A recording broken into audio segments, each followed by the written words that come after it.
Hello everyone, I welcome all of you in this channel physics class by Praveen sir. और HCV solution हम लोग कर रहे हैं chapter 29 electric field and potential, जो कि आपको 12th में आपको मिलता है।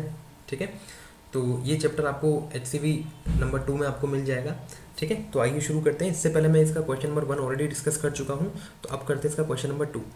क्वेश्चन नंबर 2 क्या बोल रहा है भाई हमसे, एक चार्ज है जिसका वैल्यू दिया हुआ है बच्चों 1 कूलम। ठीक है, at the is placed at the top of your college building.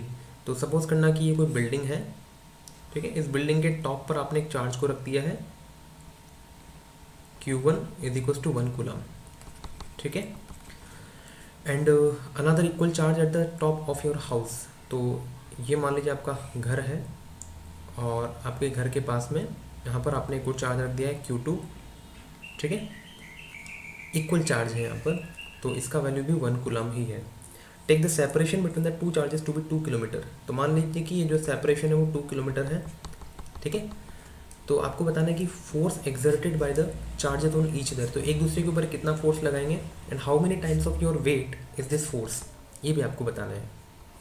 ठीक है, अच्छा देखिए, जरूर नहीं कि आप दोनों बिल्डिंग के हेड को सेम लें, अलग अलग भी ले सकते हैं। आपको तो सेपरेशन दे दिया है कि वो 2 किलोमीटर है।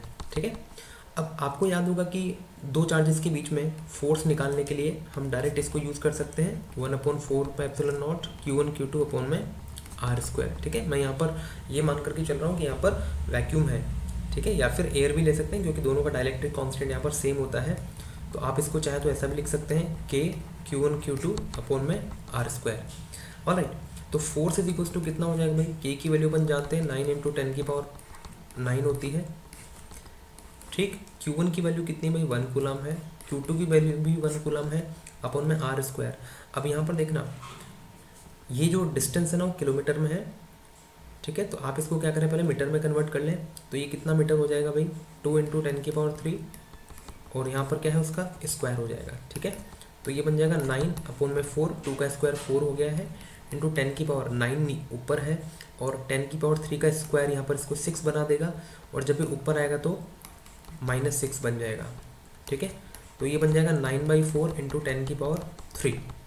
ऑलराइट, अब ये कितना बचेगा भाई, ये हो जाएगा 9/4 मतलब कितना हो गया 2.25, और ये हो जाएगा 10⁻³। इतने न्यूटन का आपके ऊपर फोर्स लग रहा होगा, सॉरी इन दोनों चार्जेस के बीच में इतना फोर्स लग रहा होगा।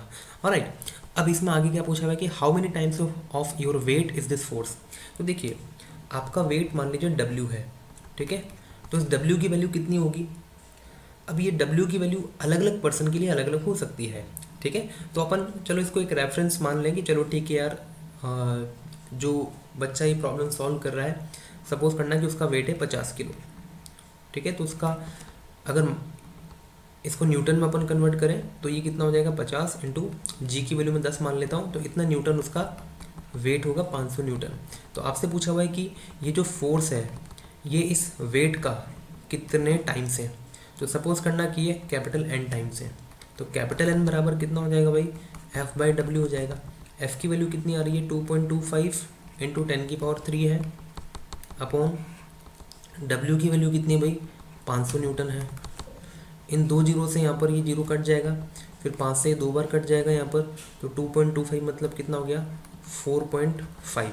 तो 4.5 टाइम्स अप्रॉक्सीमेटली इसका आंसर ही आ रहा होगा।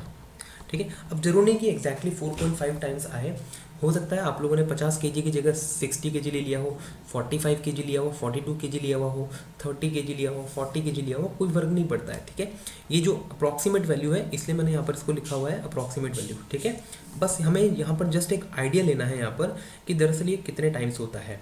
ठीक है, तो आई होप कि सोल्यूशन आपको समझ में आया होगा। So if you find this video helpful then please like this video and subscribe to my channel. और अगर कोई भी डाउट है इससे रिलेवेंट तो आप कमेंट बॉक्स में टाइप करके जरूर पूछ सकते हैं। I will try to answer as soon as possible. Thank you very much.